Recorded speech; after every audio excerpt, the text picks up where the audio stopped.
Welcome to It's Not Just Menopause, the podcast that empowers you to navigate midlife with confidence through real talk, root cause insights, and no BS strategies that actually work. If you're dealing with fatigue, stubborn weight, brain fog, or just feeling off and overlooked, this show is for you. Discover what's really going on with your hormones and why it's not just about estrogen. Each episode breaks down what your doctor didn't explain, the internet got wrong, and what your body's been trying to tell you all along. From stress and metabolism to nervous system support and functional nutrition, we'll cover the tools that help you feel more like yourself, again, without restrictive diets, overwhelming plans, or hormone hype. I'm your host, Cindi, functional nutrition practitioner and certified menopause specialist. I'm here to guide you through the midlife noise so you can stop guessing, get the clarity you deserve, and finally take back control of your health. If you've ever felt dismissed, overwhelmed, or like your body just isn't responding the way it used to, you're in the right place. Let's rewrite the menopause story without the fluff. Hey everybody, welcome back to another episode of It's Not Just Menopause. Today I wanted to talk to you about something that I think has gotten completely buried in all of the headlines about GLP-1s. If I asked you what these medications are for, most people would say weight loss. And I get it. That's all we're seeing, right? Celebrities, social media, the news. It's weight loss, weight loss, weight loss. But that's actually not why they were created. GLP-1 itself was discovered back in the 1980s. I think around like 1987. And the first medication in this class was approved in 2005, semaglutide, for type 2 diabetes, not weight loss. Okay, so 21 years ago. And the goal was better blood sugar control. So these medications help the body release insulin when needed, reduce the amount of glucose the liver releases, and slow stomach emptying. Okay. And so weight loss didn't even enter the picture until 2021, 5 years ago. Okay. So these have already been out for 15 years. Okay. When semaglutide was approved for chronic weight management. Okay. So that's when this whole conversation shifted. Suddenly, GLP-1s became weight loss drugs, right? And then all of a sudden there was a shortage. This was not too long after COVID. And it was a shortage. And these poor people with diabetes who needed them for their diabetes couldn't get them because everybody who was using them for weight loss was like snapping them up, right?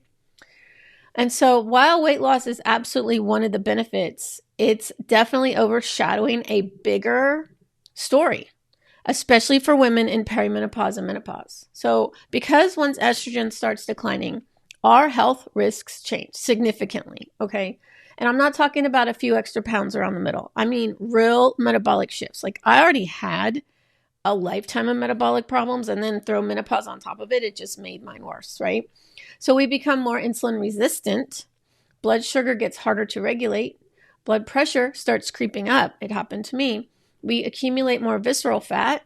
Our cholesterol patterns change. Our risk for cardiovascular disease goes up. Sleep apnea becomes more common. Fatty liver disease becomes more common. Inflammation increases. That's not a good thing. Most of this is happening behind the scenes. Like you don't even know it's happening, right? And even if the scale doesn't move much, okay, like you're not adding on those extra pounds rapidly, but everything else is still happening to you. So I want to walk through the other benefits researchers are finding with these medications, because I think this is a conversation women in midlife actually need to be having. Okay, so let's start with heart health. Before we get back to today's episode, I've got a quick question for you. Feel like your body's in chaos, but your labs are normal? You're not crazy, you're not broken, and you're definitely not alone. If you've been told it's just menopause or to wait it out, it's time for real answers. Take my free quiz, What's Really Driving Your Menopause Symptoms. In under 2 minutes, you'll uncover your top hidden stressor and get my free guide, The Menopause Stress Fix, sent straight to your inbox. Head to cindistickle.com/quiz or click the link in the show notes. If you're doing everything right, but still feel like a mess, this quiz is your next step. All right, let's get back to today's episode. Heart disease is the number one cause of death in women, not breast cancer. even though that's what most women worry about. It's heart disease, okay? One big reason our risk increases after menopause is that estrogen has been protecting our cardiovascular system for decades. As it declines, blood vessels become less flexible, blood pressure often rises, cholesterol patterns shift, and inflammation increases. Here's what the research where it gets really interesting. In a landmark SELECT trial, semaglutide reduced the risk of major cardiovascular events, heart attack, stroke, cardiovascular death, by 20% in adults with overweight or obesity and established cardiovascular disease. So they already had cardiovascular disease, they were already overweight or obese, and it reduced their risk of major cardiovascular events by 20%. That's significant, okay? That's not a weight loss story. That's a heart health story. And for women in midlife, that matters enormously, okay? Next is blood sugar, and this one's super personal for me. I have a history. I had gestational diabetes twice, if you've listened to any of my episodes. So blood sugar regulation has always been on my radar since 1995 when I first had gestational diabetes, okay? And a lot of women notice during perimenopause that foods they, have eaten for years suddenly affect them differently, okay? Fasting glucose starts creeping up. A1C goes up. Mine had gotten to pre-diabetic levels, 5.9. It was kind of like in the middle of that range, okay? Their doctor starts saying words like pre-diabetes, and they don't understand why. Part of that answer is estrogen, right? Estrogen helped our cells respond to insulin. Remember, estrogen was super protective, and when it's gone, even if you're on a hormone replacement therapy or bioidentical hormones like me, we're not replacing it to the levels that we once had, okay? And so as it declines, insulin resistance becomes more common, which means your body has to work harder to keep blood sugar in check. It also contributes to more abdominal fat, more cravings, and that stubborn difficulty losing weight that so many women experience, okay?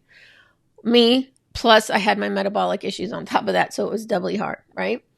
GLP-1 medications improve blood sugar regulation and can reduce the progression towards type 2 diabetes. Okay, I was inching there big time. My A1C had gone up from 5.7 to 5.9 within the last year or two. Okay, and so 5 months on tirzepatide and I'm at 5.4, so I'm not even in the pre-diabetic range. Okay, and so that's a lot more about the number that's on the scale, right? We have heart health and we have blood sugar. Now we got to talk about kidneys, okay? And I know kidneys feels like it's a random topic for a menopause podcast, but stick with me, okay? The two biggest drivers of chronic kidney disease are diabetes and high blood pressure. Hello, did I not just talk about those two things, right?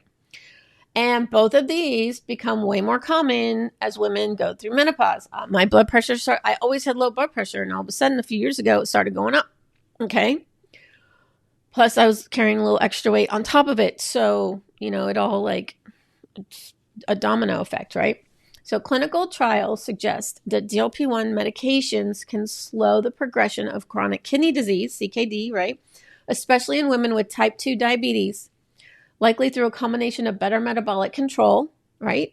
Lower blood pressure, and possibly direct effects on the kidneys themselves, okay? So it's still an ongoing study. It's still clinical trials, but they're seeing really good things with on the kidneys from GLP-1s.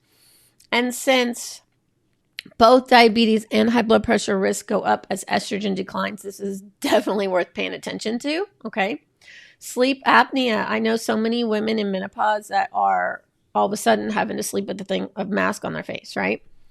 So most people picture overweight men when they think of sleep apnea, right? The commercials, right? But women become significantly more likely to develop it after menopause. Hormonal changes affect how we breathe during sleep, and shifts in body fat distribution increase that risk. And poor sleep isn't just exhausting. It drives up your blood pressure, worsens insulin resistance, increases cardiovascular risk, and affects cognitive function.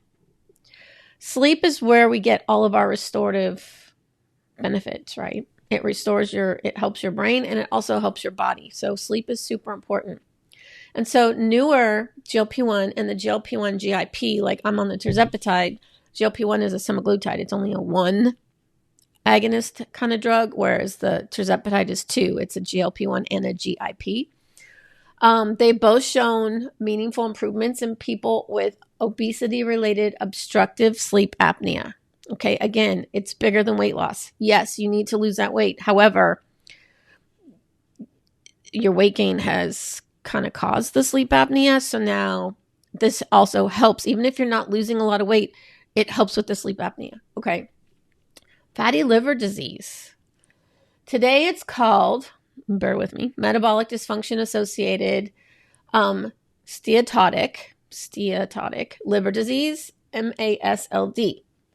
You know it as non-alcoholic fatty liver disease. Okay. They always give it these big names, and that's really what we know it as, right? It becomes more common as insulin resistance increases. Since insulin resistance often worsens through perimenopause and menopause, the risk goes up. Most women have no idea they have it because there are usually no symptoms whatsoever. Like my husband didn't know he had like fatty liver when we first got married 30 years ago, until he had like blood work done, and then he had like an ultrasound and they could like see it. But he was a bodybuilder, so that was what it was from. But you don't know until it shows up in like lab work. Okay. So research continues to show that GLP-1 medications can reduce liver fat and improve liver inflammation. GLP-1s reduce inflammation, hands down. It also helps with the visceral fat, right? And so if you have extra visceral fat around your organs, that's going to reduce as well. Okay. And then there's where the research is headed. And this is where I'm really excited. Okay. So yes, I was a math teacher, but I love good science stuff. Scientists are currently studying GLP-1 medications for chronic inflammation. Okay. Osteoarthritis. Hello. I have osteoarthritis in my shoulder. I'm taking another peptide, BPC 157, TB 500, and I am not in any pain anymore, but I'm also on the GLP-1, GIP, to help with inflammation. So I'm getting a double dose of goodness there. Addiction. Okay. If we are not craving food and food noise, that's the same type of addiction as other addiction, like alcohol and different things. Okay. The alcohol use disorder, right? Alzheimer's disease, Parkinson's disease, and other neurodegenerative conditions. Okay. Those are all created by inflammation. If we have inflammation in our body, we've got it in our brain.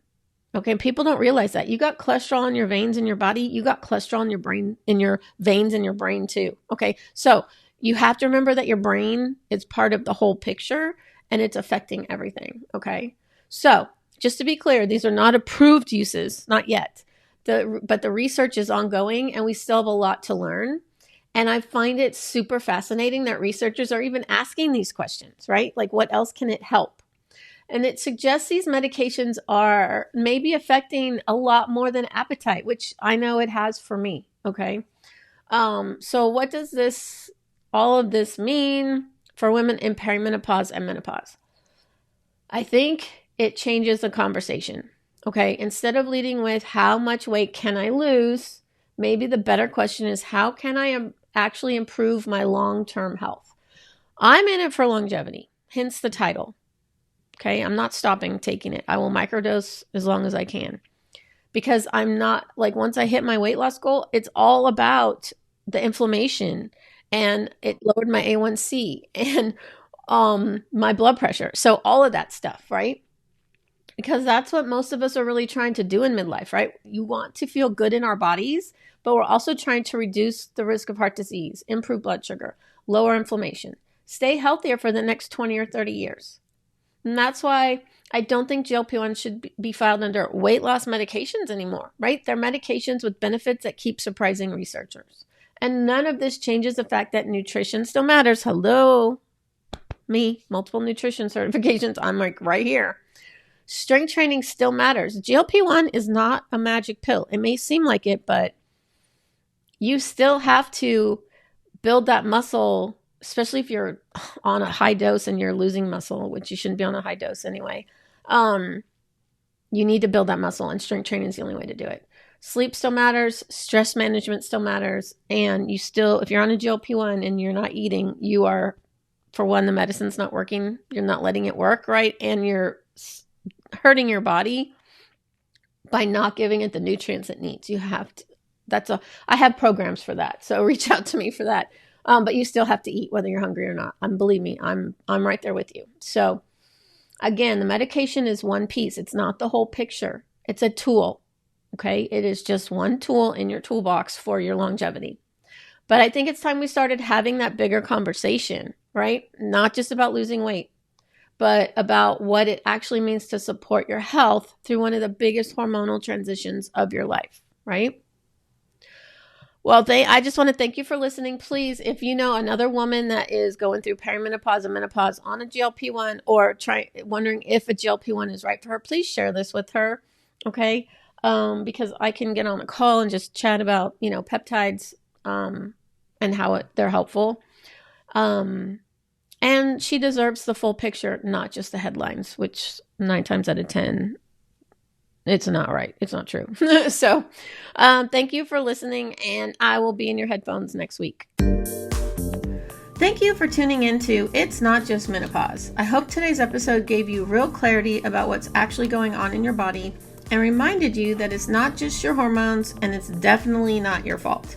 If you found value in this conversation, make sure to follow the show so you never miss an episode. You can also connect with me on Instagram at Cindi Stickle Nutrition or head to cindystickle.com for more resources and personalized support on your menopause and midlife health journey. Until next time, keep questioning what you've been told and trust that your body is not broken. You just need the truth and the tools that actually work.